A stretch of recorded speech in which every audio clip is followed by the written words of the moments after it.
por mim.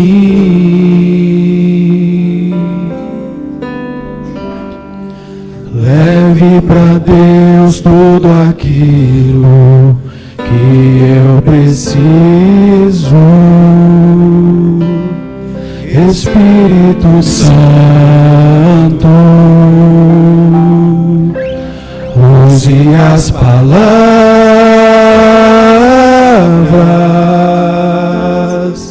que eu necessito usar, mas não consigo. Me ajude nas minhas fraquezas. Não sei como devo pedir. Espírito Santo, vem interceder por mim.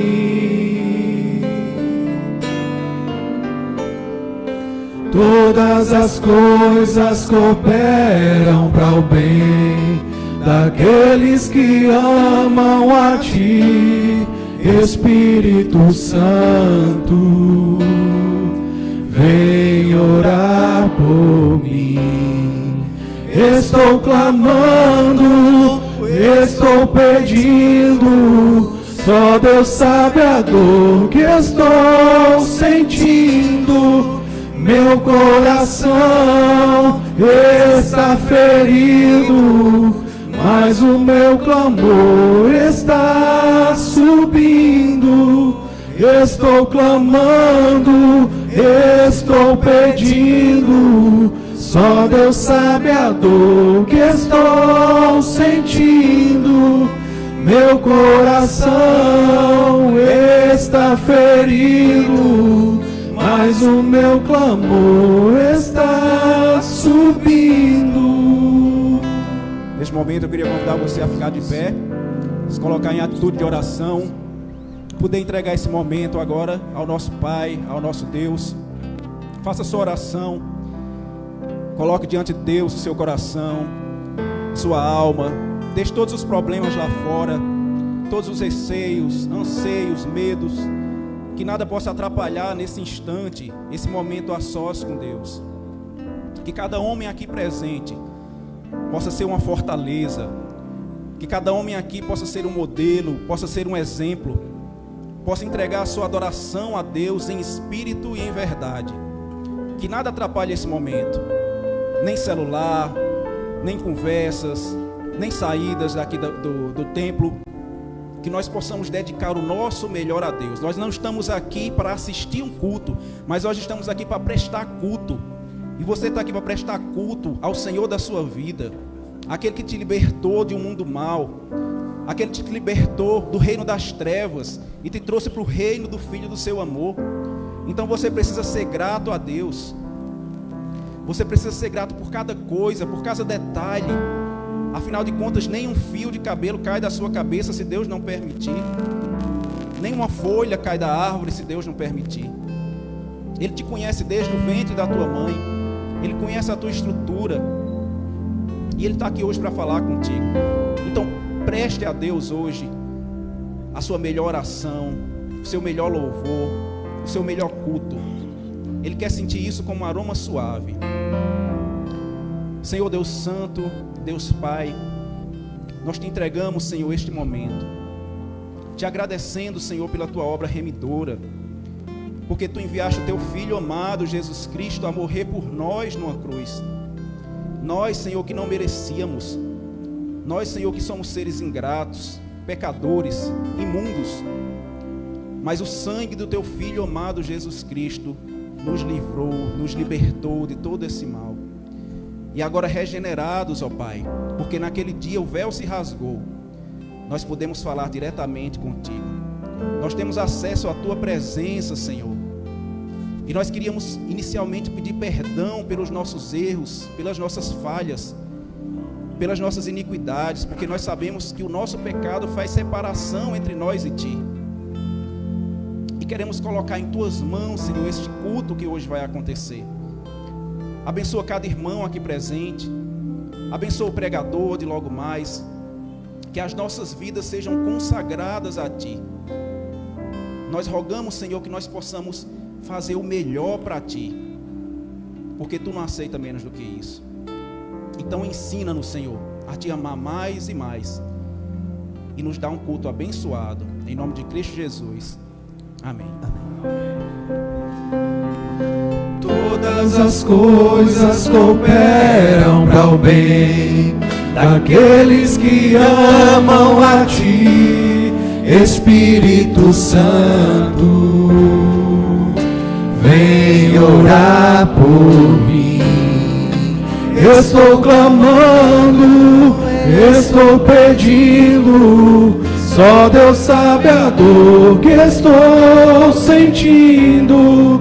Meu coração está ferido, mas o meu clamor está subindo. Estou clamando, estou pedindo. Só Deus sabe a dor que estou sentindo. Meu coração está ferido, mas o meu clamor está subindo. Ainda de pé, irmãos, a gente vai cantar agora o hino do cantor cristão, 396, Cegueira e Vista.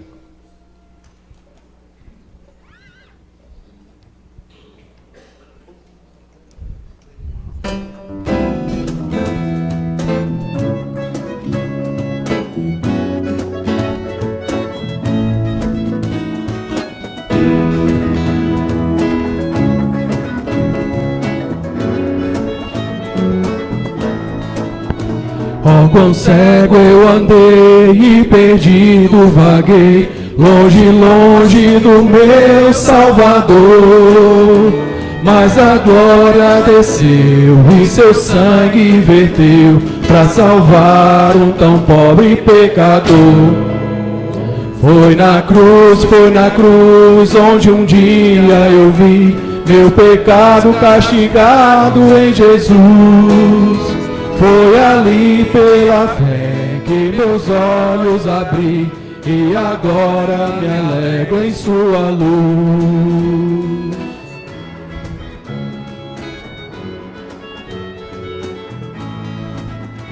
Eu ouvia falar dessa graça sem par, que do céu trouxe nosso Jesus. Mas eu surdo me fiz, converter-me não quis ao Senhor que por mim morreu na cruz. Foi na cruz, onde um dia eu vi meu pecado castigado em Jesus. Foi ali pela fé que meus olhos abri, e agora me alegro em sua luz.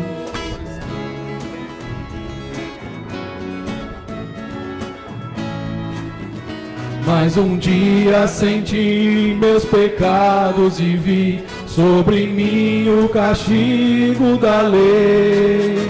Mas depressa fugi, em Jesus me escondi, e refúgio seguro nele achei.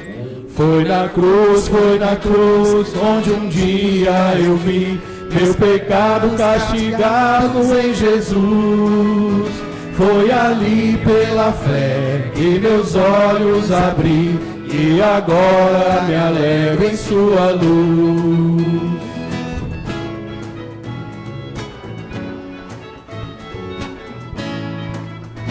Oh, que grande prazer inundou o meu ser, conhecendo esse tão grande amor. Levou meu Jesus a sofrer lá na cruz, para salvar um tão pobre pecador. Foi na cruz, onde um dia eu vi meu pecado castigado em Jesus. Foi ali pela fé que meus olhos abri, e agora me alegro em sua luz.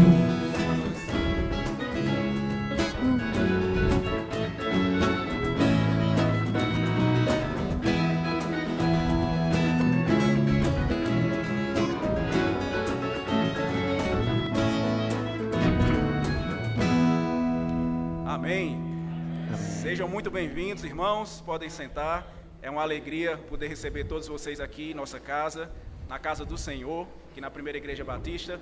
Nós sentimos muito honrados e alegres pela presença de cada um de vocês aqui. Eu queria ler agora uma passagem que está em Hebreus, capítulo 12, dos versos 4 a 7.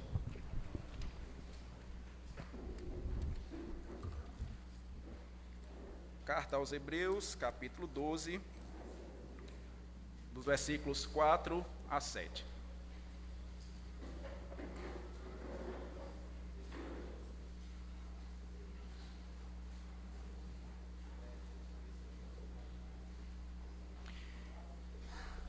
Irmãos, nós vamos fazer uma leitura alternada. Eu vou ler um versículo, vocês na Assembleia vão ler o segundo versículo. Para que a gente não tenha problema de versões, eu queria que vocês utilizassem a leitura que a gente tem aqui na projeção, tá certo? Eu leio um versículo, vocês leem outro versículo. Carta aos Hebreus, capítulo 12, dos versos 4 a 7, diz assim a palavra do Senhor. Na luta contra o pecado, vocês ainda não resistiram até o sangue.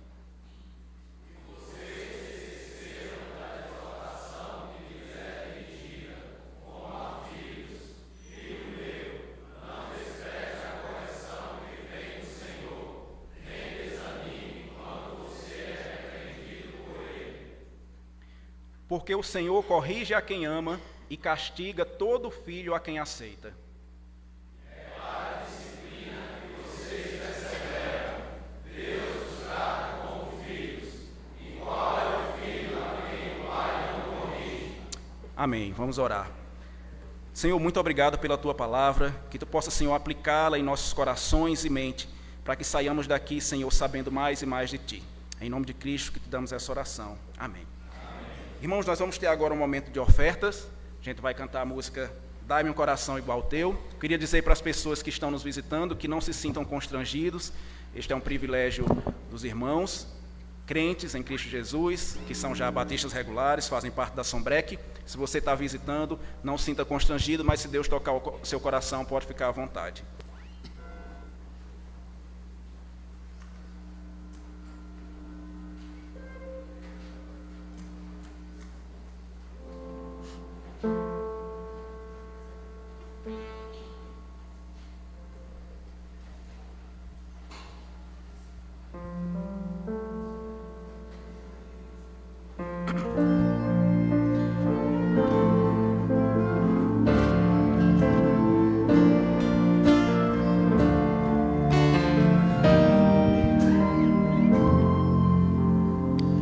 Se tu olhares, Senhor, pra dentro de mim, nada encontrarás de bom. Mas um desejo eu tenho de ser transformado. Preciso tanto do teu perdão.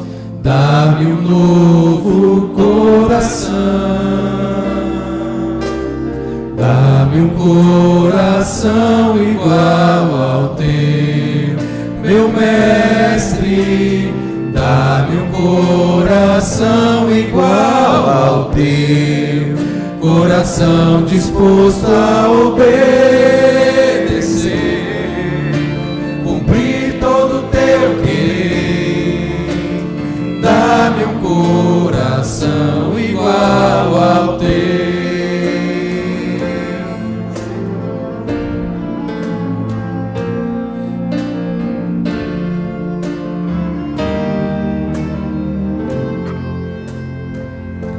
Se tu olhares, Senhor, pra dentro de mim, nada encontrarás de bom. Mas um desejo eu tenho de ser transformado. Preciso tanto do teu perdão. Dá-me um novo coração, dá-me um coração igual ao meu mestre, dá-me um coração igual ao teu, coração disposto a obedecer, cumprir todo o teu querer. Dá-me um coração igual ao teu. Ensina-me a amar o meu irmão, a olhar com os teus olhos, perdoar com teu perdão. Enche-me com teu espírito, endireita os meus caminhos. Ó Deus, dá-me um novo coração, enche-me com teu espírito, endireita os meus caminhos. Ó Deus, dá-me um novo coração, dá-me um coração igual ao teu, meu mestre. Dá-me um coração igual ao teu, coração disposto a obedecer, cumprir todo o teu querer. Dá-me um coração igual ao teu, dá-me um coração igual ao teu, meu mestre. Dá-me um coração igual ao teu, coração disposto a obedecer, cumprir todo o teu querer. Dá-me um coração igual ao teu, dá-me um coração igual ao teu. Dá-me um coração igual ao teu.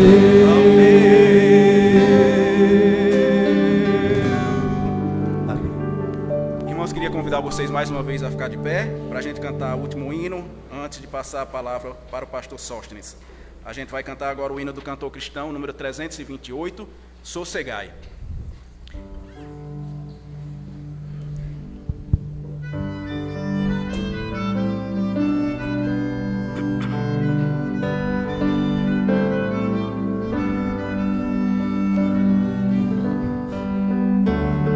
Ó mestre, o mar se revolta, as ondas nos dão pavor, o céu se reveste de trevas, não temos um Salvador.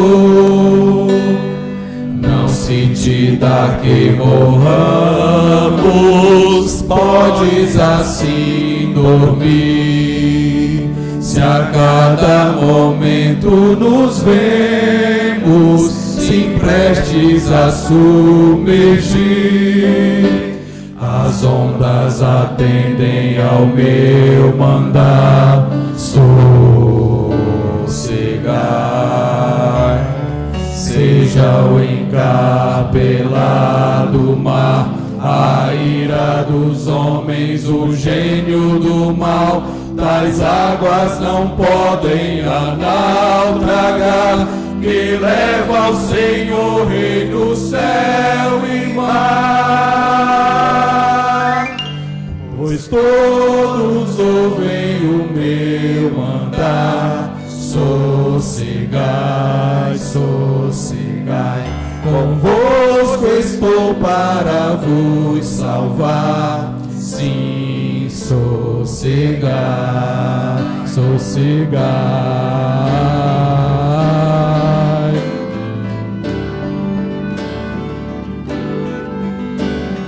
Mestre, na minha tristeza estou quase a sucumbir, a dor que perturba minha alma, eu peço-te, vem banir. que me sobrem, quem tornará a sair? Quereço sentir, ó meu mestre, vem logo, vem me acudir. As ondas atendem ao meu mandar, sossegar. Seja o encarpelado mar, a ira dos homens, o gênio do mal, tais águas não podem a naufragar, que leva ao Senhor, Rei do céu e mar. Pois todos ouvem o meu mandar, sossegai, sossegai, convosco estou para vos salvar, sim, sossegai. Mestre, chegou a bonança, em paz eis o céu e o mar. O meu coração goza calma, que não poderá findar. Fica comigo, ó meu mestre, dono da terra e céu, e assim chegarei bem seguro ao porto destino meu. As ondas atendem ao meu mandar, sossegar. Seja o encapelado mar, a ira dos homens, o gênio do mal, tais águas não podem a naufragar, que leva ao Senhor, Rei do céu e mar.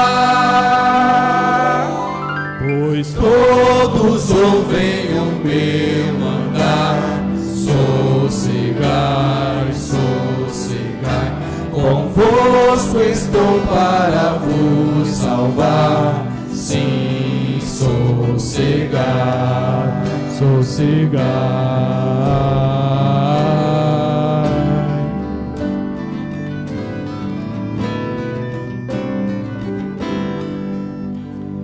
Podem se sentar. Gostaria de convidar agora o preletor dessa noite, pastor Sóstenes, que é diretor do Seminário Batista do Cariri.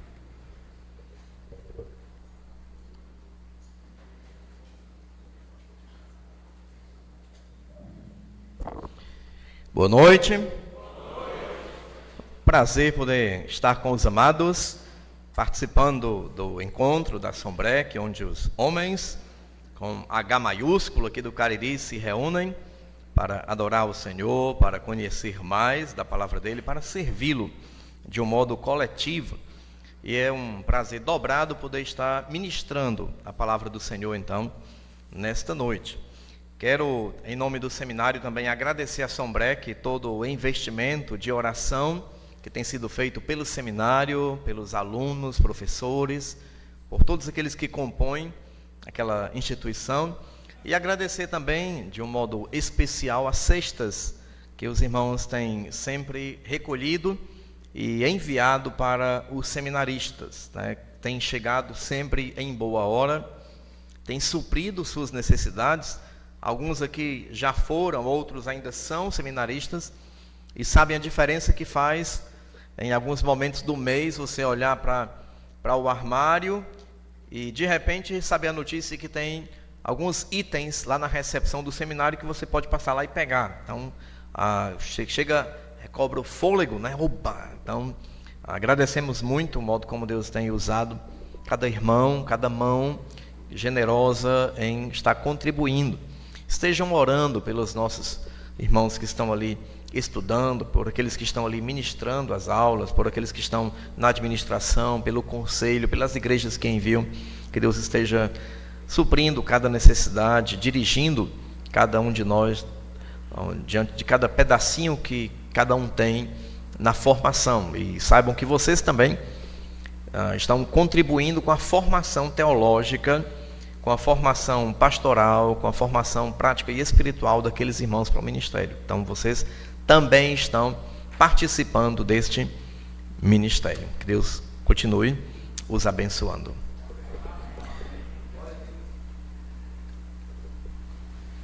O tema do ano que me informaram é cada homem um guerreiro. E o tema então de hoje é um guerreiro na luta contra o pecado. A Bíblia, ela usa muito, é recorrente o uso de figuras de linguagem, o uso de comparações para fixar na nossa mente, através de coisas que a gente conhece no nosso mundo material, daquilo que acontece no mundo imaterial, no mundo espiritual.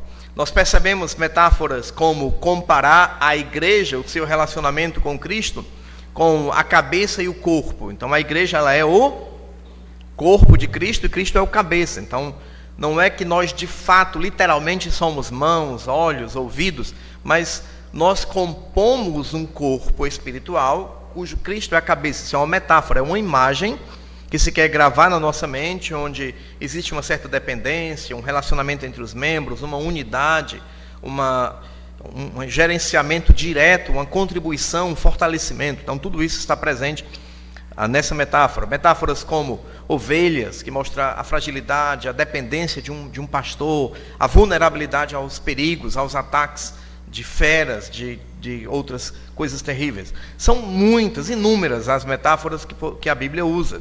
E enriquecem a nossa compreensão, como também facilitam até a gente gravar, a gente lembrar daquilo por mais tempo. E uma das metáforas que a Bíblia usa também para falar dessa nossa vida espiritual é a metáfora de uma guerra. Então, quando a Bíblia trata principalmente do nosso relacionamento com o pecado, ela nos leva a um campo imaginário em que exércitos se encontram num fronte, se encontram diante um do outro para uma batalha.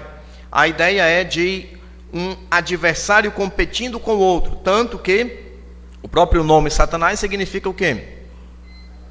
Adversário. Então a ideia é que nós temos um adversário, não um adversário apenas do nosso corpo, mas um adversário até das nossas almas. Então esta luta, esta guerra, ela começou lá no Éden. O Éden foi o primeiro campo de batalha desta guerra entre os seres humanos. Na verdade, o pecado ele começou antes no céu, mas como guerra entre os seres humanos, começa aqui na terra, começa lá no Éden.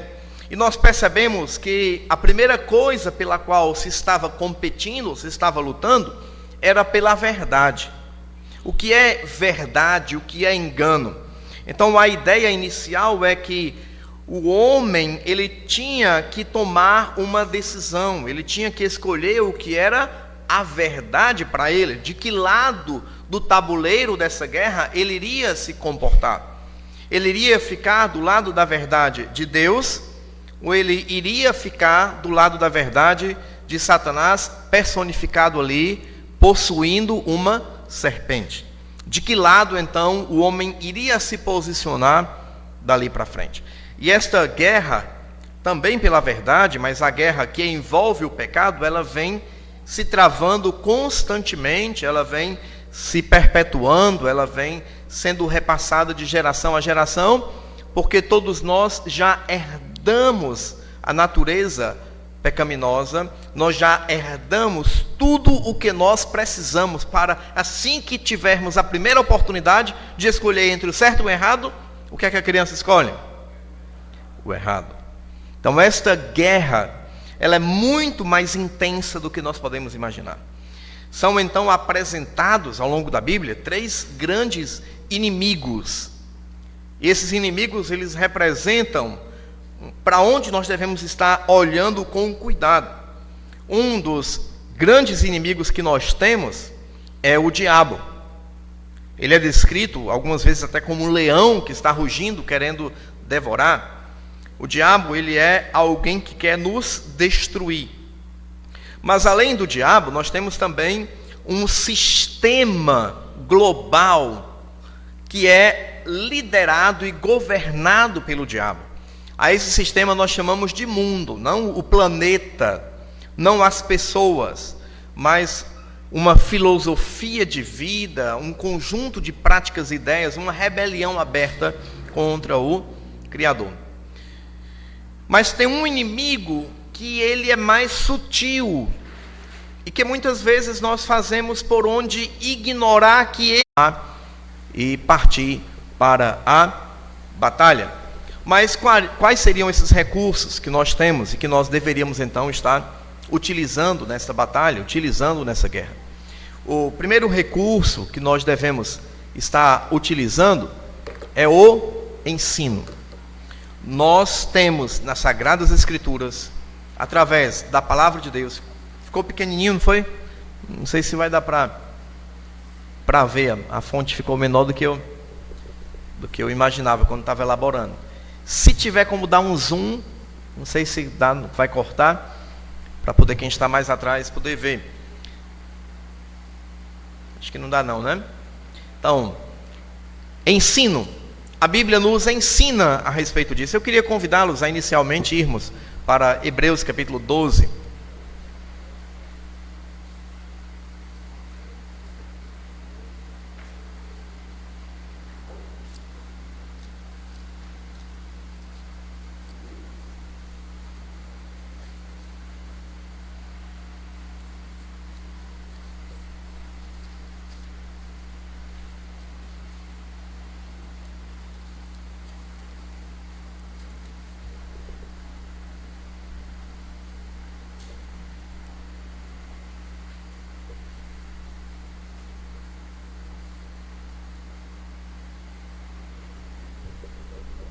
Muito obrigado. Esse texto começa nos advertindo. Ele diz: portanto, também nós, visto que estamos rodeados por tão grande nuvem de testemunhas, desembaraçando-nos de todo o peso e do pecado que tenazmente nos assedia, corramos com perseverança a carreira que nos está proposta, olhando firmemente para o autor e consumador da fé, Jesus, o qual, em troca da alegria que lhe estava proposta, suportou a cruz, não fazendo caso da ignomínia, e está assentado à destra do trono de Deus. Considerai, pois, atentamente aquele que suportou tamanha oposição dos pecadores contra si mesmos, para que não vos fatigueis, desmaiando em vossa alma. Ora, na luta contra o pecado, ainda não tendes resistido até ao sangue, e estáis esquecidos da exortação que, como a filhos, discorre convosco. Filho meu, não menosprezes a correção que vem do Senhor, nem desmais quando por ele és reprovado, porque o Senhor corrige a quem ama, e açoita a todo aquele que recebe por filho. É para disciplina que perseverais. Deus os trata como filhos. Pois que filho há que o pai não corrige? Mas, se estáis sem correção, de que todos têm se tornado participantes, logo, sois bastardos e não filhos. Além disso, tínhamos os nossos pais, segundo a carne, que nos corrigiam, e os respeitávamos. Não havemos de estar em muito maior submissão ao Pai espiritual, e então viveremos? Pois eles nos corrigiam por pouco tempo, segundo melhor lhes parecia. Deus, porém, nos disciplina para aproveitamento, a fim de sermos participantes da sua santidade. Toda disciplina, com efeito, no momento, não parece ser motivo de alegria, mas de tristeza. Ao depois, entretanto, produz fruto pacífico aos que têm sido por ela exercitados, fruto de justiça. Por isso, restabeleceis as mãos decaídas e os joelhos trôpegos, e fazeis caminhos retos para os pés, para que não se extravie o que é manco, antes seja curado. Olhe o que esse texto ele chama a atenção para nós. É um texto que vem dizer que nós temos que lembrar que nós não estamos brincando, E ele começa com uma metáfora no versículo 1 de uma competição, de uma corrida. E ele diz então que nós, uma vez que temos uma tão grande nuvem de testemunhas a nos rodear, nós devemos correr com perseverança a carreira que nos está proposta. E ele vai dizer que tem uma coisa que fica grudando na gente, que fica pregando na gente, que fica como tenaz. Vocês devem lembrar aí de uma cola, né, que tinha pouco tempo atrás, que o nome era tenaz. Não sei se ainda tem, mas o slogan era: cole com tenaz e descole se for capaz. Era a ideia de uma coisa que gruda, que não solta. E quando nós olhamos para o pecado, é isso mesmo, ele é pegajoso. Se nós deixarmos o pecado chegar, o pecado triscar, é difícil a gente conseguir arrancar aquele pecado. É difícil você conseguir tirá-lo de você. E esse ensino que nós vemos, o versículo 4, ele vai até chamar a nossa atenção, dizendo que nessa luta contra o pecado, e ele vai usar justamente a expressão luta, combate, a gente não resistiu ainda até o sangue. Afinal, se estava lendo a carta é porque estava vivo. Então a ideia de que ainda não resistiu até o sangue nesta luta. Mas o que está envolto nessa passagem, onde ele chama a atenção para correr, para preparar o caminho, para considerar, para aceitar a disciplina como parte desse processo, desse treinamento para um aperfeiçoamento.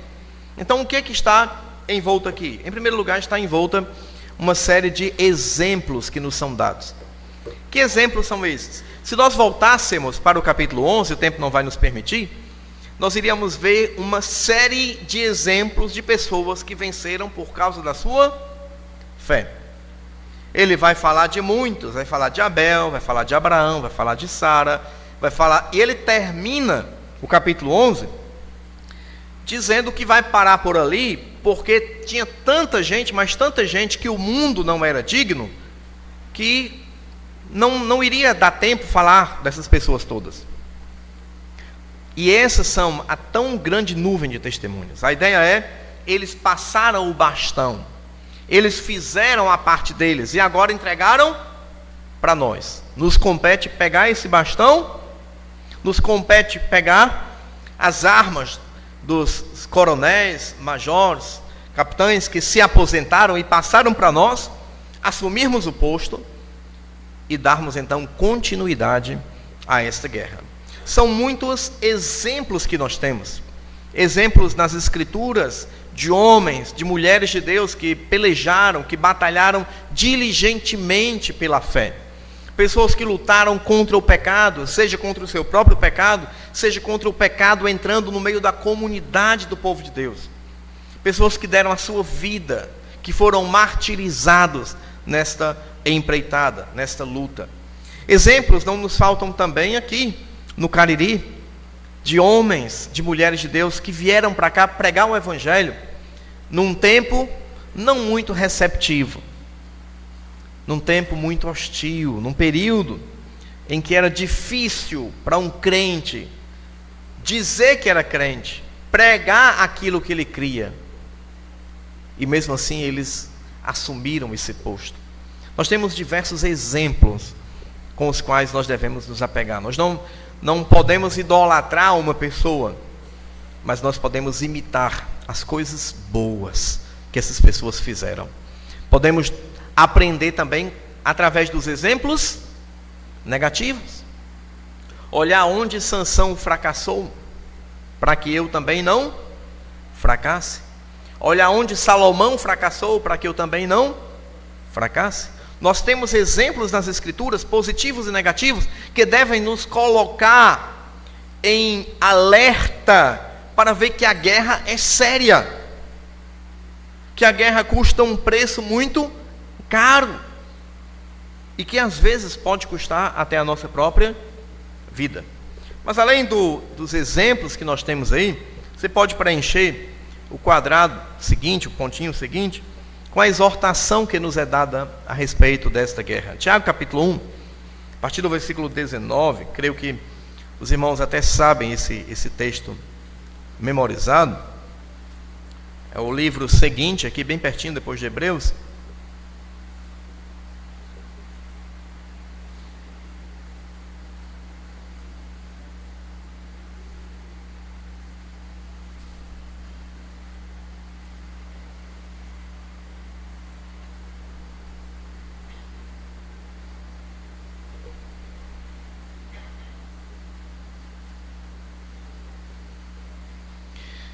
Esse texto nos alerta que a nossa vida cristã, ela não é para ser vivida de qualquer jeito.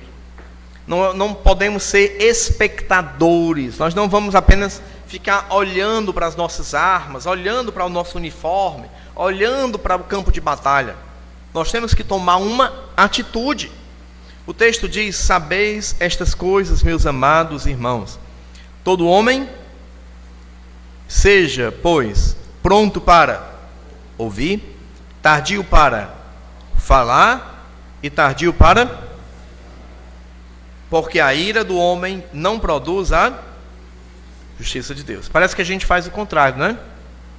Primeiro a gente se ira, depois a gente fala, e se sobrar tempo é que a gente vai ouvir.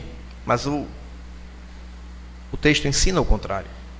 Não é com ira que a gente vai resolver os conflitos que se colocam diante de nós. Mas ele diz: portanto, despojando-vos de toda impureza e acúmulo de maldade, acolhei com mansidão a palavra em vós implantada, a qual é poderosa para salvar a vossa alma. Você está prestando atenção no que o texto está dizendo? Ele está dizendo que nós temos que nos despojar de impureza e de maldade. A gente tem que tirar isso da gente. A ideia não é não deixe que isso chegue, a ideia é tire. Porque são coisas que naturalmente vão se acumulando. São feridas que naturalmente nós vamos recebendo ao longo da vida e vão ficando abertas. E o que nós temos que fazer? Nós temos que tirar toda essa imundície, nós temos que nos despojar de toda a impureza, de todo o pecado, de todo o desejo maligno. Sempre que chegar no nosso coração, e vai chegar, e não vai ser apenas uma ou outra vez, nós temos que lutar aqui. O campo de batalha tem que ser na nossa mente. Não é esperar chegar nos nossos membros para a gente decidir se vai pecar ou não. Nós temos que travar a batalha aqui, nos despojando, nos livrando disso. E ele vai dizer, versículo 22, tornai-vos, pois, praticantes da palavra, e não somente ouvintes, enganando-vos a vós mesmos. É muito fácil um soldado, ele ouvir como é que se vai para a guerra, ele ouvir o que tem na guerra, ele ter todo um treinamento, ele ter tudo isso, ele ter um ensinamento de que o inimigo é perigoso, ele ter um ensinamento de por que ele está lutando.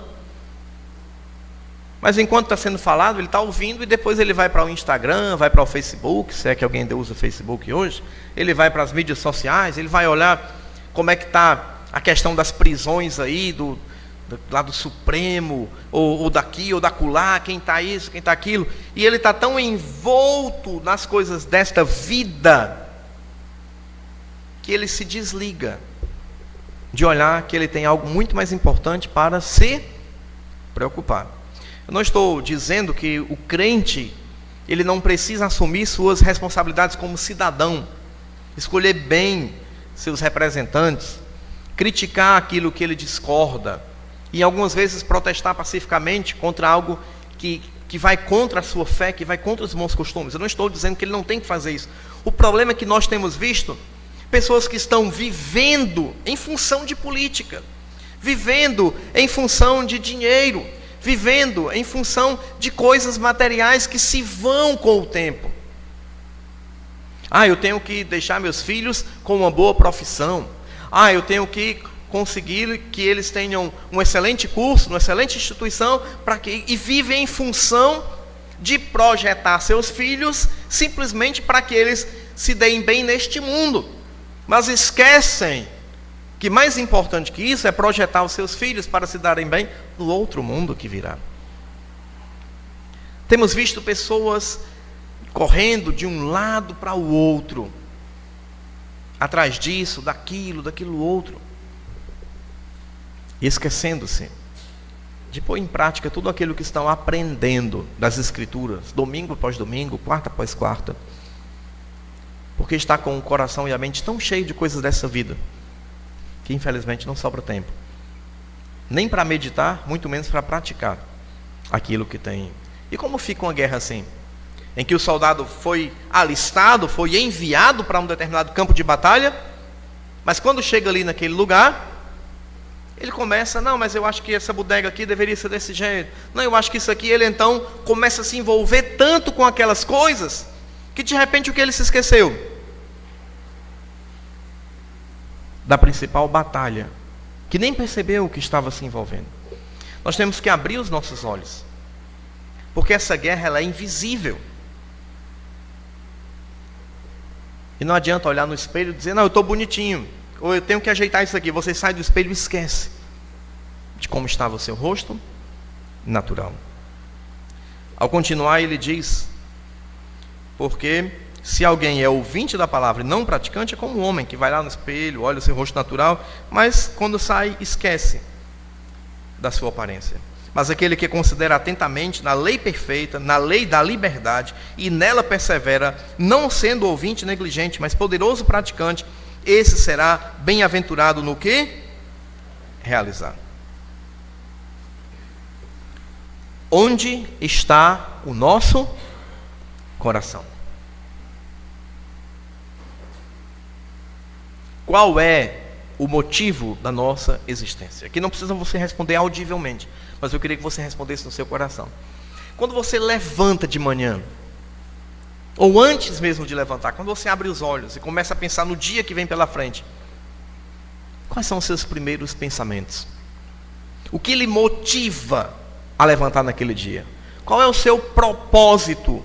Não estou falando de projetos para o dia, mas o seu propósito para ser alcançado naquele dia. Isso fala muito sobre como nós estamos lidando com esta guerra.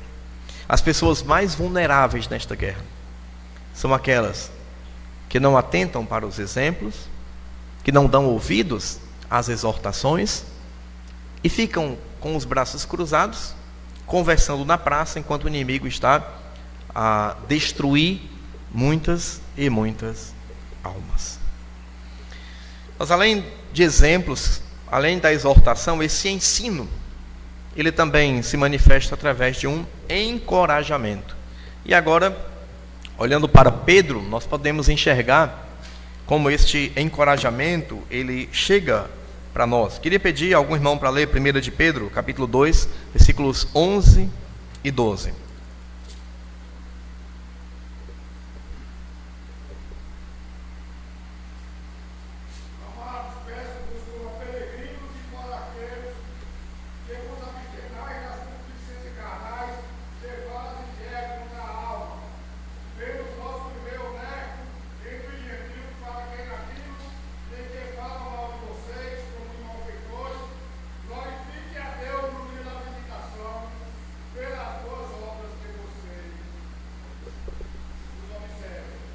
Obrigado.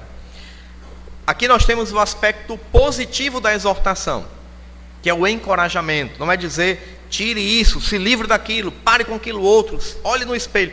A ideia aqui é, irmãos, eu quero motivar vocês a fazer uma coisa. Irmãos, eu quero que vocês prestem atenção numa coisa. Irmãos, eu exorto vocês, uma vez que vocês são o que neste mundo? E será que a gente tem se visto assim? Como peregrinos e forasteiros aqui em Juazeiro? Aqui no Brasil? Aqui no planeta Terra? Ou nós temos feito desse mundo a nossa casa, a nossa habitação?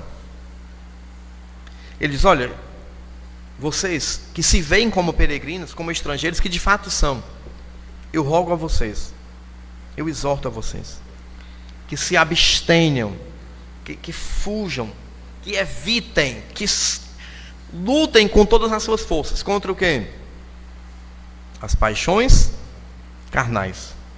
E é interessante que ele não vai falar do diabo, ele não vai falar do mundo, ele vai falar de algo que está dentro de nós, que não precisa ter ninguém perto, que não precisa ter nenhuma tentação externa, mas aquela paixão carnal, ela está dentro de nós, e ela é constante, e a ideia é, ela está fazendo o que conosco? De acordo com o versículo 11, ela está fazendo guerra contra a nossa alma. E nós temos que salvar a nossa alma nessa batalha. Não estou falando de salvar a alma no sentido de vida eterna, de céu. Estou falando de salvar a alma desses ataques malignos que vêm. Não é para fazer como aquela música. Tem uma música que diz: eu luto contra a minha própria alma. Não. Nós temos que lutar a favor da nossa alma. Nós temos que lutar contra o pecado. Nós temos que lutar para preservar a nossa alma. É isso que nós temos que levar a sério. Tanto que no versículo 12, ele mostra como isso acontece. Mantendo exemplar o vosso procedimento no meio dos gentios, dos incrédulos, para que naquilo que falam contra vós outros, como de malfeitores, quando eles observem as vossas boas obras, glorifiquem a Deus no dia da visitação. Sabe qual é o meio mais eficiente de silenciar os ataques de pessoas que perseguem por causa da fé com palavras? É agir corretamente. Eu lembro-me de hoje ele é missionário, mas na época que ele se converteu, uma família muito incrédula, e todos os filhos viviam na farra, chegavam de madrugada em casa, não tinha. E quando ele se converteu, o pai dele quase coloca ele para fora de casa, revoltado com aquela decisão que ele tinha tomado. Mas com o passar do tempo, o pai percebeu uma coisa diferente. 10 horas ele estava na rede dormindo, e os outros no meio do mundo, dando preocupação, correndo risco de acidente, de uma briga, de alguma coisa. E aquilo sutilmente foi falando ao coração do pai, foi silenciando aquela ira que o pai tinha, e foi mostrando que aquela diferença era positiva. Que diferença nós temos feito no nosso trabalho, na nossa família incrédula, nossa vizinhança, em outros lugares? Nós estamos na guerra contra o pecado. E é interessante que o texto diz que essa guerra, ela tem observadores, tem pessoas tomando partido na guerra. E muitas vezes elas estão do lado do pecado e contra nós que estamos lutando contra o pecado. Mas se a gente fizer as coisas direitinho, conseguir a vitória do pecado, elas vão ficar silenciadas. Mas as mesmas pessoas que nos acusam, que nos caluniam, que dizem: você é muito besta, muito exagerado, para que deixar isso, para que deixar aquilo outro, quando elas nos virem praticando o pecado que ela tanto defende, o que ela vai dizer da gente? Perceba como essa batalha ela é difícil. É como uma batalha entre dois exércitos, repleto de civis no meio, que qualquer estratégia errada pode prejudicar vidas inocentes. E por isso nós temos que levar muito a sério esse encorajamento de lutar aqui defensivamente e sabendo como nos conduzir com esse pecado que está todo o tempo criando guerra, porque tem civis no nosso meio. Tem pessoas que estão ali nos acusando, estão se posicionando contra, e a nossa guerra não é contra essas pessoas. A gente quer ganhar essas pessoas, mas para isso nós temos que mostrar que nós estamos lutando do lado da justiça, do lado da verdade, do lado do amor, do lado da santidade, do lado da paz. Não é uma guerra pela guerra, é uma guerra pela paz, pela glória do Senhor. Esse é o primeiro recurso que nós temos para vencermos essa guerra. E quando nós nos enxergamos como pessoas que estão na guerra, nós iremos utilizar esse recurso, que é o ensino das Escrituras. Tanto através dos exemplos, da exortação, do encorajamento. Mas além disso, lá em Efésios capítulo 6, nós temos um outro recurso que nos é oferecido. Então vamos lá para Efésios 6. Que recurso seria esse?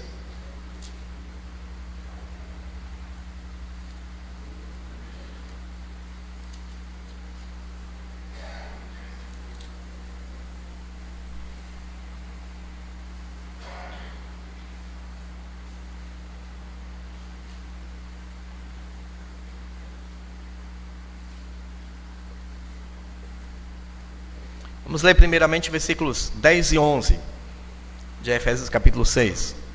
Quanto ao mais, sede fortalecidos no Senhor e na força do seu poder. Revesti-vos de toda a armadura de Deus, para poderdes ficar firmes contra as ciladas do diabo. O que a palavra de Deus está nos oferecendo aqui nessa luta contra o pecado é um equipamento. Nós não vamos para a guerra de mãos vazias. Nós não vamos para essa guerra na base do improviso, tentando jogar areia nos olhos do adversário, tentando fazer alguma coisa sem ter um preparo. Não, nós temos um equipamento. E esse equipamento, ele deve ser levado a sério. Nós somos equipados para a guerra. E quando a gente fala de equipamento, eu queria destacar 3 coisas no equipamento.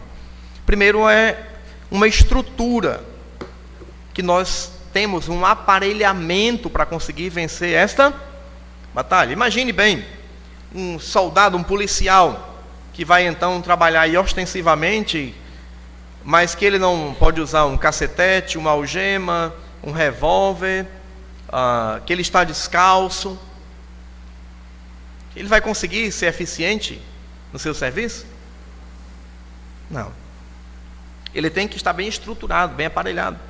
Imagine um médico que vai estar atendendo alguns pacientes. Como é que ele vai conseguir consultar? Como é que ele vai conseguir fazer um diagnóstico preciso para depois prescrever a medicação adequada, se ele também não tiver os equipamentos? Seja ele ou indicar para alguém que vai fazer determinados exames específicos para ou confirmar suspeitas ou dizer que não é aquilo. Como é que ele vai conseguir ter êxito se ele não tiver o equipamento necessário? Tem que ter uma estrutura, tem que estar aparelhado para isso. Assim também nós, nesta guerra contra o pecado, e a ênfase aqui é em Satanás como inimigo, em Efésios capítulo 6, nós temos que ter uma certa estrutura, nós temos que ter uma armadura. E aqui é usado o exemplo da armadura romana, que ela tinha o capacete, ela tinha o escudo, ela tinha a couraça, ela tinha uma cinta, e ela tinha sandálias, ela era bem equipada.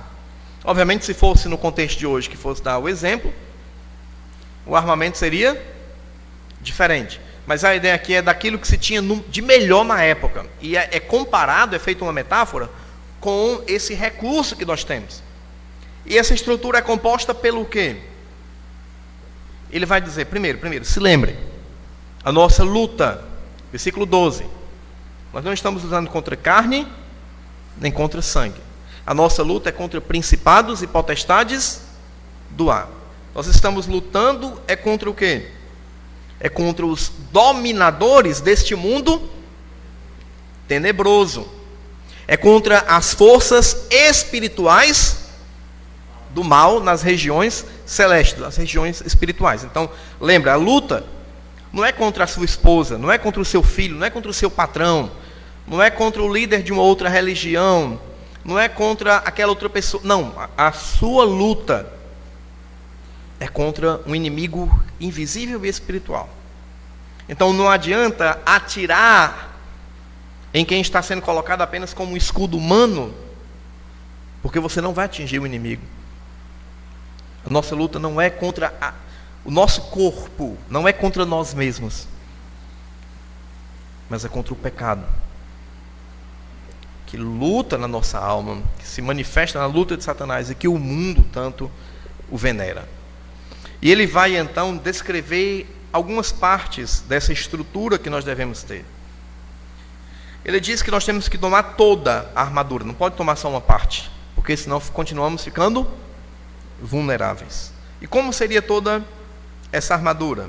Então, nós teríamos que estar cingidos com a verdade, vestidos com a couraça da justiça, calçados os pés com a preparação do evangelho da paz, embraçando o escudo, aliás, o braço esquerdo, né?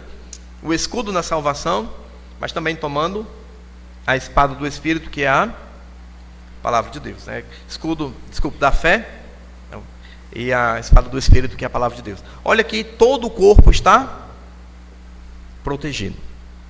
É assim que nós devemos fazer, mas não é uma proteção nossa.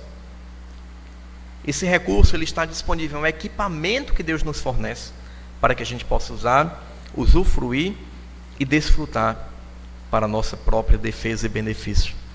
Mas não basta você ter todo o equipamento, toda a estrutura.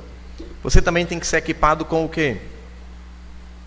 Tem que ter a técnica de como usar aquele equipamento, como lidar com determinado vírus, com determinado inimigo, com determinado perigo. Ou seja, nós temos que ter uma boa estratégia para lidar com tudo isso que se apresenta. E qual seria a estratégia? Continuando aí em Efésios 6, a gente percebe, versículo 18, versículo 19, ele vai dizer: com toda oração e súplica, orando em todo tempo no Espírito, e para isto vigiando com toda perseverança e súplica por todos os santos, e também por mim. Então, qual é a estratégia? Tudo tem que ter uma estratégia, não tem? 2020, 2021. Qual era o grande inimigo da humanidade? Falando aqui na perspectiva terrena, aqueles 2 anos. Era o quê? Covid, o coronavírus, era o grande inimigo. Nós tínhamos que ter dois equipamentos logo de início. Quais eram? Uma estrutura, mas também tinha que ter uma estratégia, né? Não estou dizendo que, não estou entrando no mérito se a estrutura, o aparelhamento e as estratégias eram eficientes ou ineficientes. Não vou entrar nesse mérito, mas só lembrarmos que não era só ter um equipamento. Não adianta você ter uma mesa de som com vários botões, com todo tipo de equalização, com tudo isso, se você não tiver uma estratégia para saber como usá-la. Onde é que deve ficar as caixas? Vamos fazer o seguinte, bota a caixa de frente para o microfone de quem está pregando ou cantando. O que é que isso vai acontecer? Vai fazer o quê? Uma grande microfonia. Ou então, não, já que a gente tem muita potência, vamos botar tudo no máximo. Ou então, não, esses botões, vamos tentar fazer só uma sequência bonitinha desses botões, formando uma letra ou formando alguma coisa. Não, tem que saber como usar, não é só ter um equipamento. E é interessante que a estratégia que nós devemos ter para vencer o inimigo, além de ter a estrutura, a estratégia consiste em 2 coisas. Quais são? Orar e vigiar. Paulo está ecoando quem? Jesus Cristo em Mateus 26, 41. Alguém poderia citar decorado ou ler Mateus 26, 41? Quando ele volta, eu acho que já na 3ª vez que ele tinha saído para orar, e ele volta, os discípulos estão dormindo, madrugada, e aí ele diz o quê? Por quê? O espírito está pronto, mas a carne é fraca. É preciso vigiar e orar. Essa é a estratégia. Seria um olho voltado para Deus e o outro olho voltado para os perigos que estão nos cercando. É todo o tempo ouvindo o que Deus está nos dizendo, mas ao mesmo tempo ouvindo os barulhos do que está se aproximando de nós. Nós temos que ter uma boa estratégia. Aí poderia ilustrar até com uma propaganda de um tênis, que era bem até engraçada. Não sei se vocês chegaram a ver. Duas pessoas estão caminhando no deserto e de repente aparece uma fera, se eu não me engano era um leão. E eles então não têm o que fazer, o leão está olhando para os dois, ele vai atacar.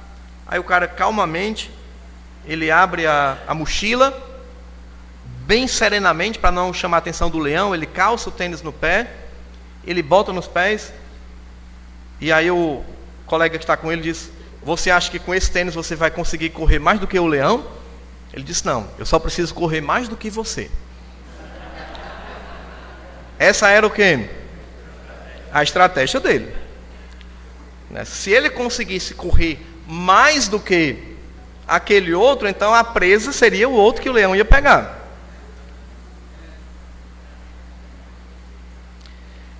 Se nós não tivermos uma estratégia bem traçada e definida pelo próprio Deus, tentarmos lutar contra o pecado do nosso jeito, não, eu sou forte, não, eu sei até onde eu posso ir, não, eu não preciso da dependência de Deus, eu estou enfrentando uma tentação, mas eu não preciso estar orando, não preciso estar buscando ajuda para isso, eu sei que eu sou forte. Você já perdeu a batalha. Nós temos que adotar estratégias eficientes na luta contra o pecado. E a estratégia eficiente que a Bíblia nos apresenta é vigiar e orar. Além da estrutura de uma armadura que nos é oferecida, e além da estratégia que também está sendo proposta para nós temos aí um terceiro recurso nesse equipamento, que é um esteio. É a ideia de uma escora. Você já deve ter assistido aqueles filmes medievais, que as cidades eram muradas, as cidades eram fechadas ali, os inimigos vinham para atacar, muitas vezes com algo que tentava derrubar a porta para poder entrar, porque a porta seria tecnicamente a parte mais frágil da cidade. E o que é que as pessoas da cidade correm para fazer quando se estão tentando derrubar a porta? Colocam aquelas escoras, colocam aqueles esteios para dentro. Qual seria esse nosso suporte? Qual seria esse esteio que nós temos para lutar contra o pecado? O tempo não vai nos permitir ir lá para Gálatas capítulo 5, a partir do versículo 16 até o versículo 25. Lá fala das obras da carne, que são terríveis, mas fala também de quê? Do fruto do Espírito. E ele vai mostrar que o Espírito Santo, se nós andarmos no Espírito, se nós cuidarmos do Espírito, se nós vivermos, nós não iremos satisfazer, não iremos nos inclinar, não iremos sucumbir diante das obras da carne. E a partir do versículo 22, lá de Gálatas, capítulo 5, ele vai dizer: pois o fruto do Espírito é amor, alegria, paz, longanimidade, benignidade, bondade, fidelidade, mansidão, domínio próprio. Ele diz: contra essas coisas não há lei. E ele vai continuar. Mas olha o que nós temos para nos proteger. Irmãos, o que é o pecado? Tudo aquilo que desagrada a Deus. Mas, por exemplo, comer é pecado? Depende. A gula é pecado. E tem gente que se orgulha da gula. Poderíamos falar de tantos desejos e necessidades que são lícitas, que são corretas, que são boas para nós. Mas o meio pelo qual nós satisfazemos esses desejos e necessidades, se não for do modo que Deus aprova, isto é pecado. Isso nos leva então para a terceira e última parte do nosso sermão de hoje. Nós temos um escape. Em que consiste esse escape? Primeiro, nós temos escolhas. 1 Coríntios capítulo 10.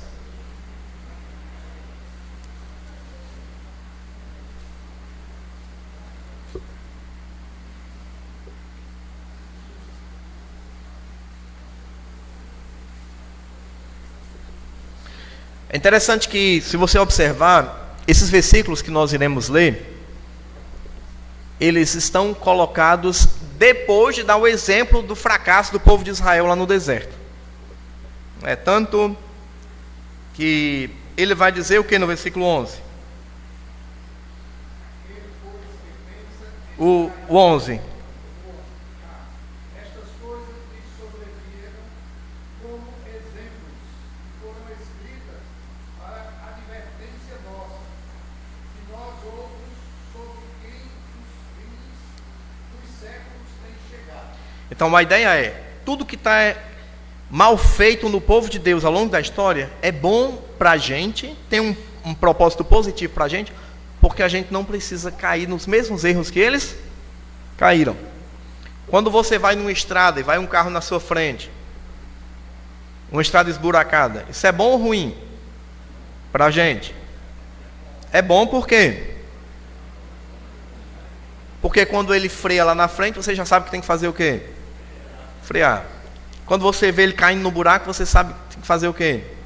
Desviar. Então, a ideia é, o que aconteceu no Antigo Testamento, Paulo está dizendo, serve de exemplo para nós não cometermos os mesmos erros que eles cometeram. Aí no versículo 12 ele diz, cuidado, olha, prestem muita, mas muita atenção. Aquele que está em pé, veja que não caia. Se Davi, o homem segundo o coração de Deus, caiu, se Salomão, o homem mais sábio que já existiu, depois de Cristo, claro, terminou a vida como terminou, que garantia nós temos de que não somos vulneráveis para cair? E aí entra o versículo 13. Ele diz, olha, não vos sobreveio tentação que não fosse humana. O que isso quer dizer? Na medida que um ser humano é capaz de lidar com ela. Nunca vos veio sobre... Pelo contrário, Deus é fiel e não permitirá que sejais tentados além da vossa... Pelo contrário, juntamente com a tentação, Ele permite que a tentação venha, mas Ele manda o que para a gente? Ele provém o livramento, para que a gente possa suportar. Ou seja, para cada oportunidade ilícita de satisfazer um desejo, para cada meio errado de fazer algo que nós precisamos, Deus providencia para nós um meio certo de resolver aquilo. Sempre que nós estamos sendo tentados a entrar por essa porta, porque lá dentro tem comida, eu quero aquela comida mesmo não sendo minha, eu tenho que lembrar que Deus preparou um banquete na outra porta do lado, que eu devo ir lá e satisfazer a minha barriga ali naquela porta. Juntamente com a tentação, sempre que a tentação vem, Deus permite um modo lícito de satisfazer aquele desejo que é lícito, mas que, se for feito de um modo errado, vai me destruir, vai destruir a minha alma. Nós estamos numa luta constante contra o pecado. Não esqueçam disso. Mas nós temos escolha. Isso quer dizer que é fácil? A tentação é humana? Aí nós chegamos na segunda questão. Isso exige muito esforço. Se nós fôssemos olhar os dois exemplos ali, que nós não vamos por causa do tempo, em 1 Coríntios capítulo 9, versículos de 24 a 27, o apóstolo Paulo vai dar o exemplo de atletas. E ele diz, todo atleta em tudo se domina. Aqueles para alcançar uma coroa corruptível, nós, porém, a incorruptível. e se dominar ali ele está cansado, ele está com fome, ele está com sede, ele está precisando fazer suas necessidades fisiológicas, mas ele não pode fazer isso agora, porque ele está na luta, ele se domina. Naquele mesmo texto, Paulo vai dizer: vocês não sabem que todos que correm no estádio, de fato todos correm, mas só um leva o prêmio? Tem a mesma atitude daquele que é o vencedor. Ele não está encorajando a competitividade entre nós, mas de você dar o seu melhor. E ele vai falar dele, dizendo: assim corro, não sem metas, e assim luto, não como desferindo golpes no ar, mas eu esmurro o meu próprio corpo e o reduzo à escravidão, para que, tendo eu pregado a outros, não venha eu mesmo a ser desqualificado. A ideia que Paulo está dizendo é uma luta constante. E se Paulo diz que tinha essa luta constante, que ele tinha que subjugar seu próprio corpo, quanto mais nós. Em Romanos capítulo 7, esse é um texto controverso, alguns entendem que ali está falando da humanidade. Eu entendo que está falando da luta interior do homem que conhece a palavra de Deus e que ele por si só não tem forças para vencer a tentação, ele depende do Espírito Santo, mas ele diz que está constantemente numa luta, ele vê uma guerra na mente, ele vê uma guerra nos membros, a ponto que algumas vezes ele nem compreende o modo de agir, porque o bem que ele quer ele não faz, mas o mal que ele não quer, esse ele acaba fazendo. Você já se viu nessa situação? Mas a ideia lá é de um grande esforço, uma luta constante, que não tem trégua, que não descansa, que não tem intervalo. E infelizmente, nessa luta, muitas vezes, nós vamos ser derrotados. Para nossa vergonha, para a nossa dor, para o nosso prejuízo, nós vamos cair no pecado enquanto ainda estivermos aqui.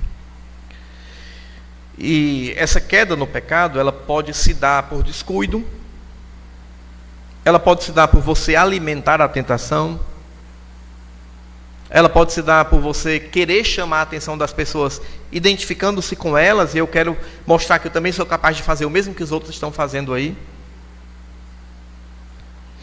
Mas o pior dessas quedas é quando você cai, é quando você é atingido, quando você é ferido nessa guerra, nessa batalha, o pecado lhe feriu, e aí você diz: pronto, me deixem aqui, podem ir, eu não quero mais lutar, eu sou um derrotado, eu sou um perdido, eu sou um fracassado, para mim chegou ao fim. Interessante que Pedro, quando Cristo ressuscita, depois dele ter negado Cristo 3 vezes, ele disse o quê? Vou pescar. Para qualquer outra pessoa isso seria natural. Então, com fome, vamos pescar. Mas quando Cristo chamou Pedro, ele era o quê? É como se ele estivesse dizendo: eu tenho que voltar para o lugar de onde eu estava. Deixa eu... E é interessante que Cristo ali reafirma 3 vezes: Simão, você me ama? Mais do que os outros? Cuide das minhas ovelhas. Simão, você me ama? Cuide. Simão, você gosta de mim? Você me ama? Cuide das minhas ovelhas. 3 vezes Cristo reafirma a restauração de Pedro. Isso nos leva à última consideração desse escape. Nós temos a expiação de Cristo para pagar pelos nossos pecados. Por pior que tenha sido o pecado que você já cometeu, Cristo pagou por ele na cruz. Por pior que seja a situação que você está enfrentando agora, ela não é o fim da sua vida. Você pode se libertar, você pode dar meia volta, você pode ser restaurado, você pode desfrutar da comunhão com Deus e com o povo de Deus, desde que você se arrependa e abandone o seu pecado. 1 de João, capítulo 1, texto muito conhecido, mas eu faço questão que nós leiamos nas Escrituras, versículos 8 e 9. Ele diz: se dissermos que não temos cometido pecado, a nós mesmos nos enganamos e a verdade não está em nós. Mas, se confessarmos os nossos pecados, Ele é fiel e justo para nos perdoar os pecados e nos purificar de toda injustiça. Todos nós, ainda, infelizmente, somos pecadores. Não pense que por eu estar pregando sobre a luta contra o pecado, eu não peco mais. Cheguei a um nível de perfeição. Quem dera. Mas o problema é que quanto mais a gente vai estudar a Bíblia, estudar sobre o pecado, mais a gente enxerga como nós somos pecadores. Quanto mais a gente vai estudando a palavra de Deus e vendo o padrão de Deus e vendo a vontade de Deus, mais a gente diz, puxa, como eu estou longe ainda de ser semelhante a Cristo, como eu estou longe.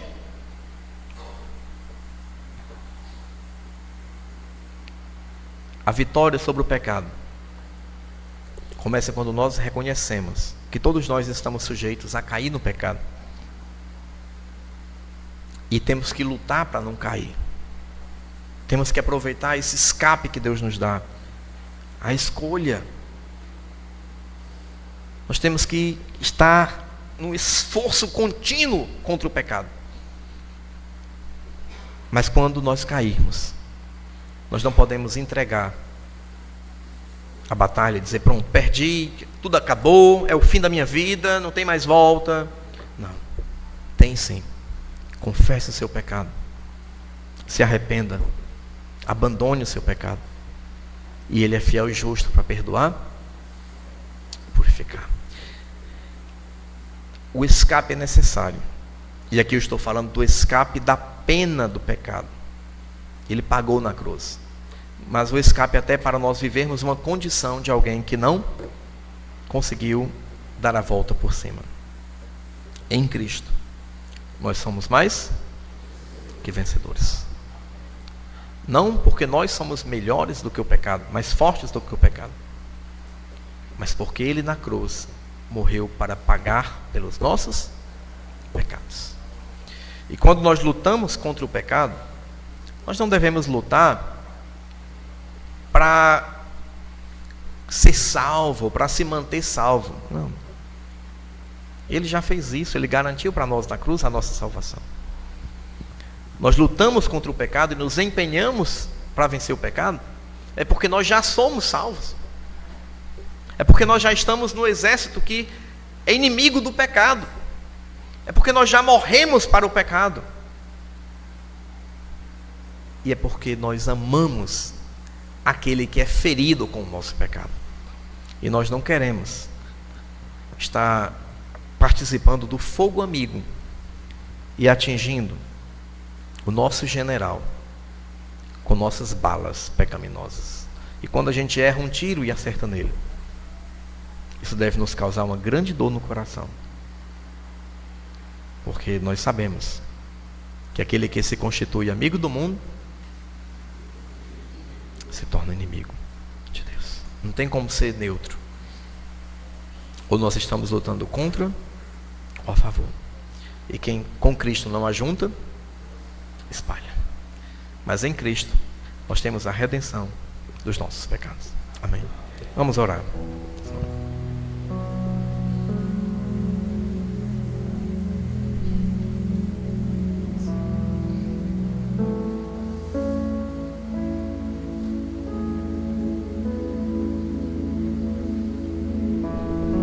Santo Deus, nós te agradecemos, ó Pai, porque nós temos através da cruz de Cristo o pagamento por cada um dos nossos pecados. Agradecemos, ó Pai, porque o Senhor nos libertou do reino das trevas e nos transportou para o reino do Filho do Teu amor. Mas estamos cientes, ó Pai, que com isso agora nós estamos não livres da guerra, mas do outro lado da guerra. Faz-nos, ó Pai, conscientes de que somos soldados e podemos ser vítimas dos ataques cruéis a qualquer momento.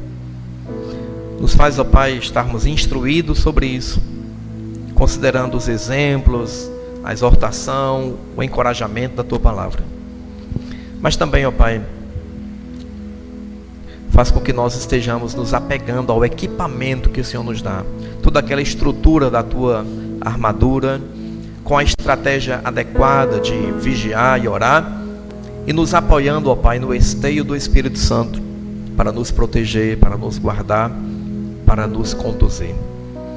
Que venhamos, ó Pai, a também nos valer do escape que o Senhor nos dá, fazendo escolhas corretas, ó Pai, fazendo sempre aquilo que te agrada, mesmo que isso custe um esforço muito grande, pois nós lembramos da expiação que Cristo realizou, pagando pelos nossos pecados na cruz.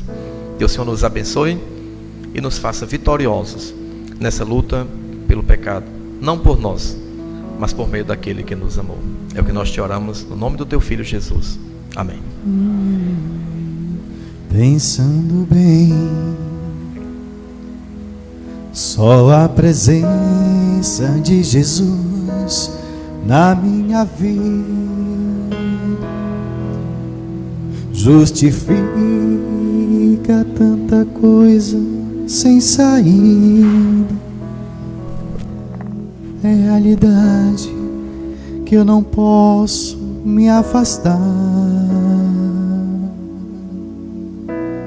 Sua presença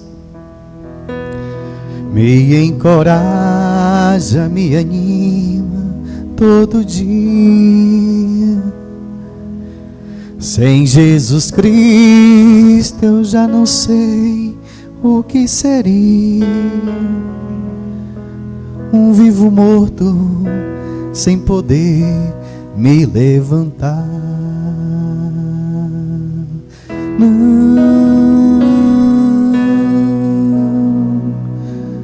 Não me deixes, não me deixes sozinho, nem por um minuto, por favor.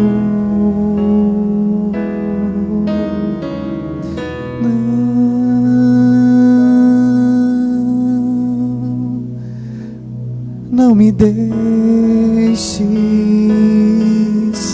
a minha alma chora, grita, implora, não me deixes, Senhor.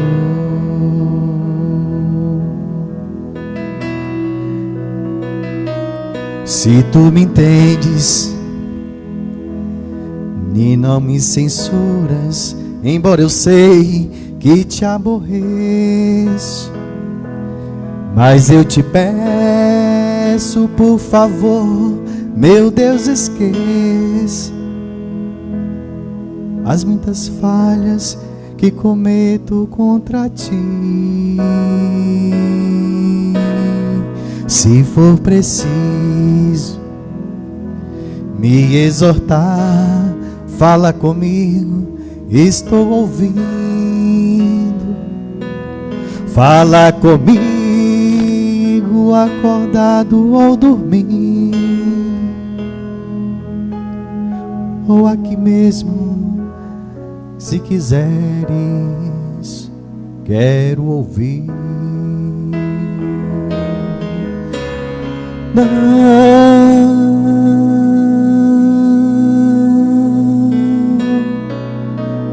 Não me deixes,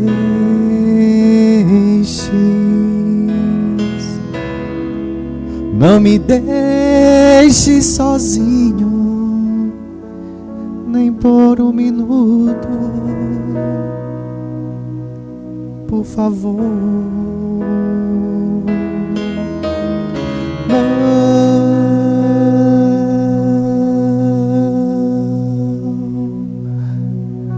Não me deixes, a minha alma chora, grita, implora, não me deixes, Senhor. E agora ele fala contigo dizendo assim: estou contigo. Ora, não temas, te encorajas, vá em frente. É a tua presença que eu anelo tão somente. Não há barreiras para que eu possa ultrapassar. Mas se estou fraco, ó, me esconda em tuas asas bem seguras. Me agasalha no teu manto de ternura. Ó, me transportas como o vento sobre o mar.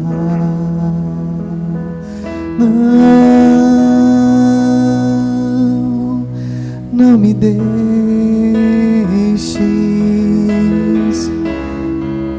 não me deixes sozinho, nem por um minuto, por favor.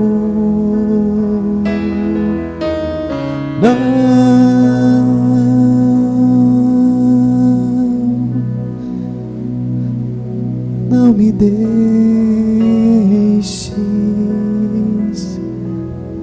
A minha alma chora, grita, implora.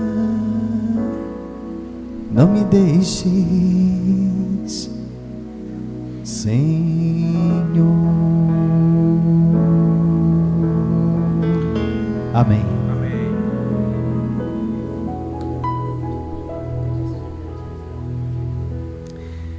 Cada homem um guerreiro, e hoje especificamente guerreiros lutando contra o pecado. Se somos guerreiros lutando contra o pecado, essa luta precisa produzir em nós mudanças visíveis. Não podemos mais ser os velhos homens de outrora. Mas será que estamos mesmo lutando contra o pecado? Será se essa luta tem produzido mudanças em nossas vidas? Será se nossos amigos, nossos vizinhos, colegas de trabalho, familiares, nos reconhecem como pessoas novas, como pessoas diferentes? Ou será se somos apenas mais um na multidão? Nossas atitudes demonstram que estamos lutando contra o pecado ou cometemos os mesmos erros que os ímpios? Nós estamos na contramão do mundo ou nós estamos andando junto ao mundo? Cometendo os mesmos erros que às vezes chamamos de pecadinho, ou às vezes nem mais acreditamos que isso é pecado por uma mente cauterizada. A luta contra o pecado, irmãos, precisa produzir em nós frutos. Nós precisamos ser diferentes do mundo. Nós ainda precisamos ser a luz desse mundo. Amém? Queria convidar agora os homens da primeira igreja, a sociedade masculina. Nós temos um especial ao nosso Deus. Em seguida, eu passo a palavra ao pastor Eugênio.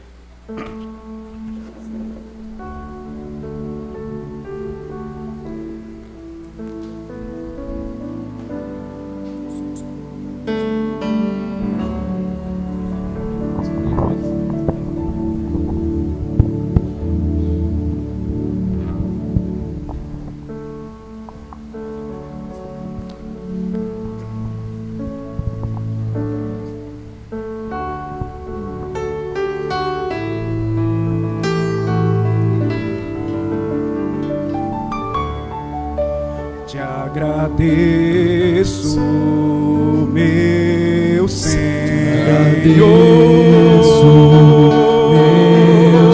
Te agradeço, meu Senhor. Te agradeço, meu Senhor, por tudo que tens feito, por tudo que vais fazer.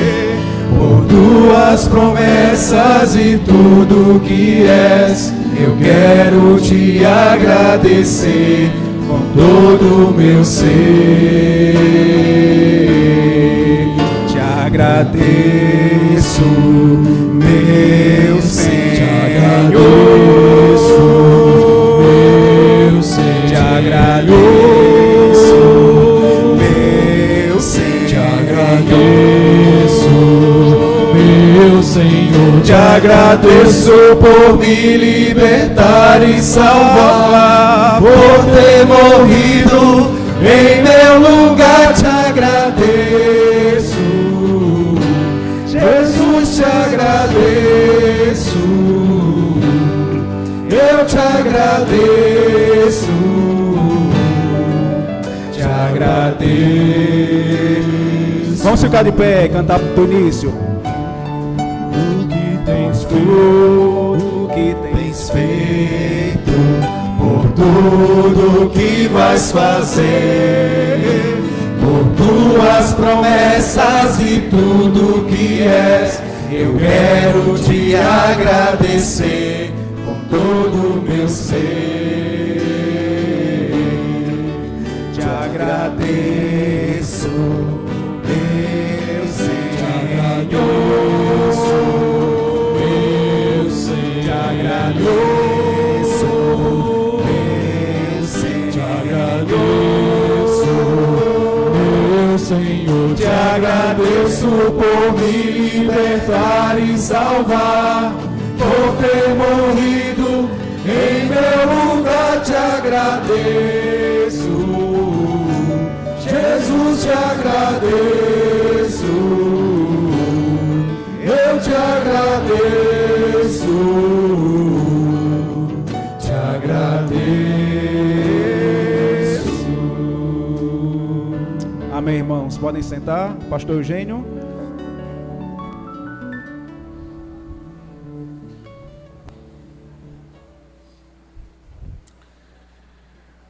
Boa noite, irmãos. Boa noite. Coisa boa nós estarmos aqui reunidos nesta noite, compartilhando da edificação e da comunhão conjuntos, certo? Quero informar os irmãos que hoje nós recolhemos o valor de R$ 553,85 de oferta. Lembrando que 50% desse valor está destinado para o missionário Doca, certo? Que tem servido ao Senhor lá em Antonina e que estará conosco na última reunião deste ano, que será lá na igreja do Novo Juazeiro, da Nova Jerusalém, certo? Lá na igreja do Nova Jerusalém.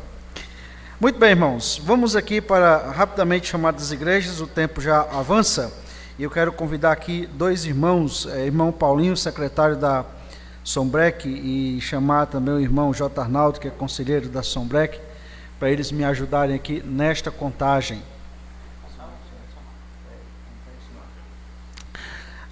Irmãos da PIB Farias Brito, tem algum irmão aqui?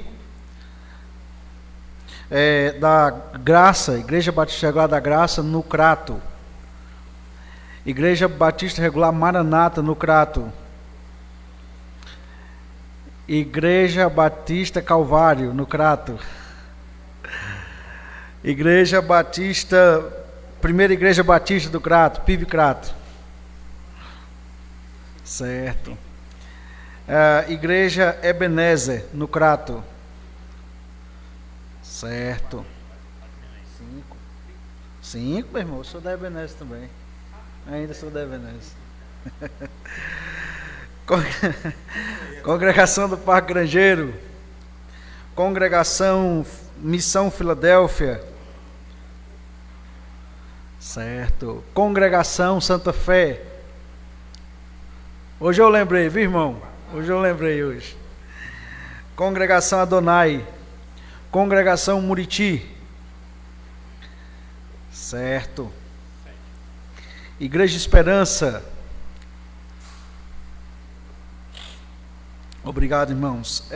Igreja Filadélfia, Juazeiro. Congregação Siloé, no Juazeiro. Congregação Semear, no Juazeiro. Igreja Betel, no Juazeiro. Canaã, Betel. Muito obrigado, irmãos. Igreja Canaã. Igreja PIB do Juazeiro. Eu sei que tem um bocado de irmãos aí. Tem outros lá ajeitando as coisas, né? Tem uns 30 e quanto, mais ou menos?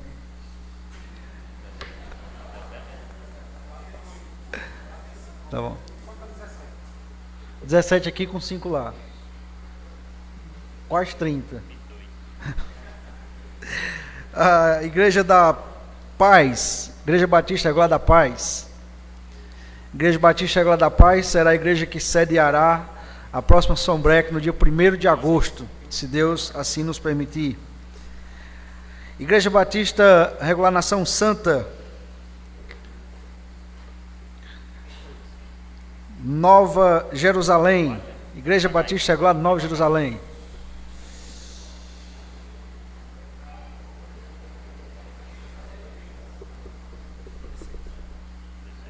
(16) Muito bem.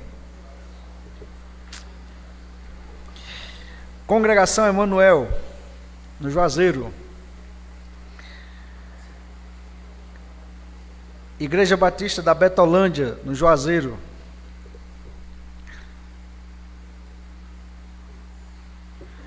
Igreja Batista Novo Juazeiro. Igreja Batista Fonte de Luz. Congregação Campo Alegre.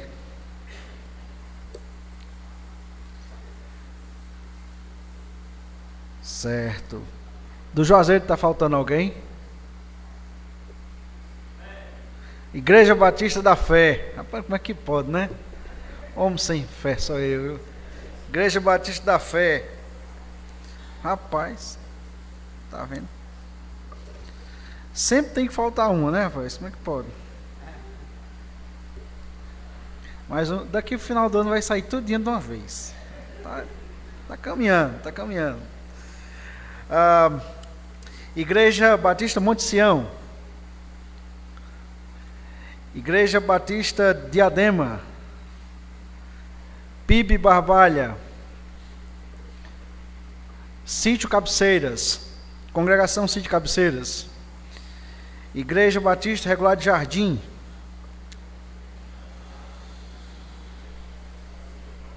Os Homens da Serra. Muito obrigado, irmãos. Igreja Batista de Malvinas. Certo. Tem quantos aí, irmãos? 8, 9? 9, né? Ótimo. Congregação de Malvinas. Eu acho que é a congregação Rocha Eterna, não é isso? Deus Eterno. Olha aí, ó. Deus Eterno.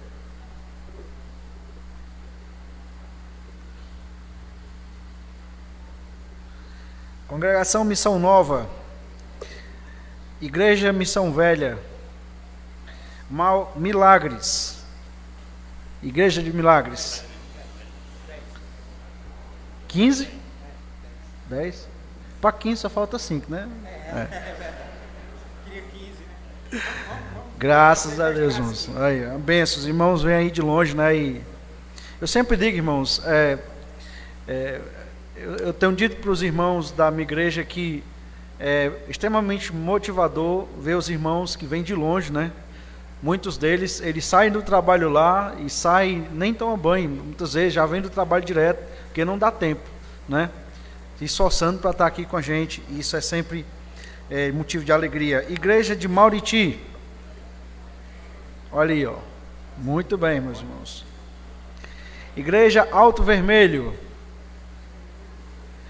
Igreja de Brejo Santo. Olha aí, ó. 3, né, meu irmão? Ótimo.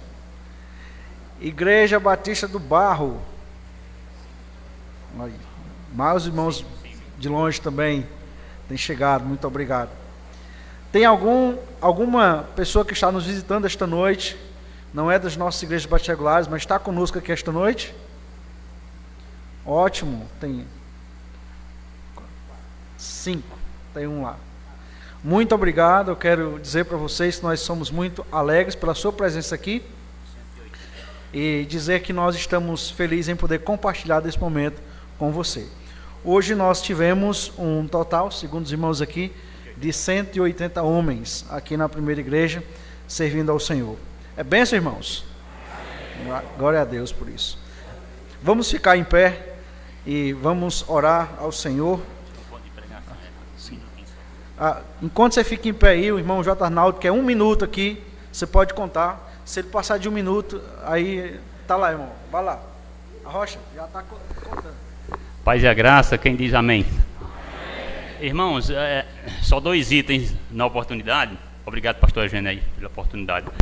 Nós temos um ponto de pregação na cidade de Milagres, no sítio chamado Sítio Genipapeiro 2. Esse ponto de pregação são 14 quilômetros mais ou menos da cidade. Ele foi iniciado no ano de 2021, tá certo? À frente do pastor Ageu, da primeira igreja batista regular de Milagres. Com muita alegria, eu peço orações dos amados irmãos pelos pontos de pregação. Já que a Bíblia Sagrada de Gênesis e Apocalipse, ela fala, são 3 passagens que falam sobre a palavra pregai. É em São Mateus 10:7 que fala: e indo pregai dizendo, é chegado o reino dos céus. Mateus 10:27, o que vos digo em trevas, dizei-o em luz, e o que escutais ao ouvido, pregai-o sobre os telhados. Marcos 16:15 fala: e disse-lhes, ide por todo mundo, pregai o evangelho a toda criatura. Amém? Portanto, eu peço aos amados que olhem para esse ponto de pregação, Genipapeiro.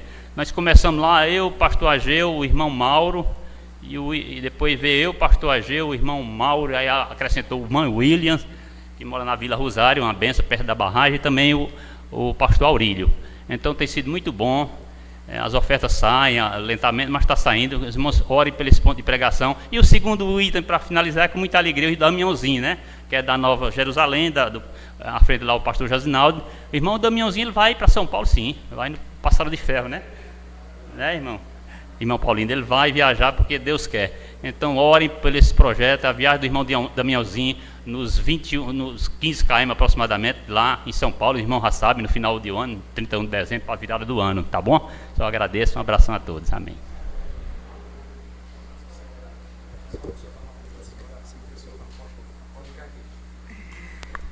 Irmãos, a gente só queria primeiro agradecer a presença de todo mundo aqui na primeira igreja e pedir a vocês que após finalizar, vocês não vão logo embora, nós vamos ter um momento de comunhão aqui ao lado, na cantina. A gente vai ter ali um cuscuz com ovo para todo mundo, nordestino, né? E aí a gente vai ter o nosso momento agora de pós-lúdio.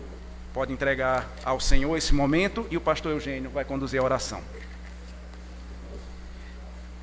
Para quem está numa guerra, cuscuz com ovo é uma bênção, meu irmão. Fortalece. E eu quero só pedir a compreensão de você que está aqui mais próximo, nós que estamos aqui mais próximos, para permitir que os irmãos que estão mais distantes possam então ir primeiro lá e poder fazer o seu lanche, porque eles precisam voltar para mais longe ainda e nós podemos abençoá-los dessa forma assim. Então vamos orar ao Senhor. Nós queremos, ó Deus, te agradecer por esta noite que o Senhor nos dá e nós suplicamos que o Senhor aplique aos nossos corações as verdades que o Senhor trouxe para nós nesta noite.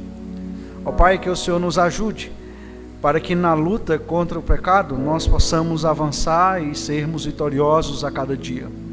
Nós te louvamos pelo Teu Espírito Santo, que é aquele que nos sustenta, e é por meio dele que nós chegamos a Ti, e Ele que intercede por nós diante de Ti.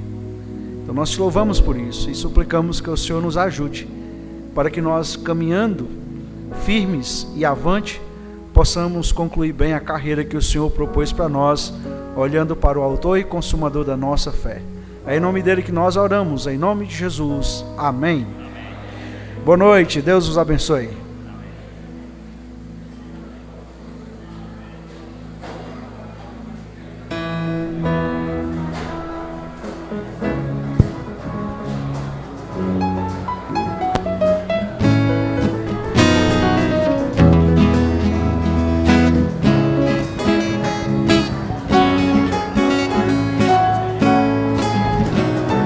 Cego eu andei, entendido vaguei, longe, longe do meu Salvador. Mas